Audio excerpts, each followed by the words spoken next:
আমরা একটা ভিন্ন প্রেক্ষাপটে গণঅভ্যুত্থান পরবর্তী যে নতুন বাংলাদেশের স্বপ্ন দেখছি, সেখানে সবাই স্বাধীনভাবে মুক্তভাবে তারা শ্রদ্ধা নিবেদন করছে।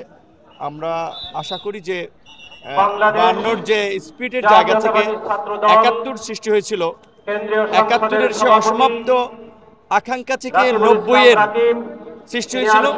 ৯০ থেকে আজকে ১৮ বলেন, ২৪ বলেন, এই সর্বশেষ গণঅভ্যুত্থান হয়েছে।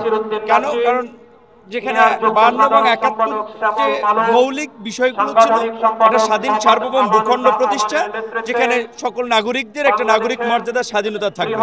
আমরা কিন্তু ৭১-এর এই স্বাধীনতা ৫৩ বছরেও সেটা অর্জন করতে পারিনি, যেই কারণে এই গণঅভ্যুত্থান অনিবার্য হয়ে পড়েছিল। আশা করি গণঅভ্যুত্থান পরবর্তী নতুন বাংলাদেশে এই ৫২-র ভাষা আন্দোলন এবং ৭১-এর মুক্তিযুদ্ধ থেকে শুরু করে গণতান্ত্রিক যে আকাঙ্ক্ষা নিয়ে মানুষ জীবন দিয়েছে, সেটাই অভ্যুত্থান পরবর্তী নতুন বাংলাদেশে সেই স্বপ্নের বাস্তবায়ন হবে, জনগণের সেই কাঙ্ক্ষিত বাংলাদেশ গড়ে উঠবে।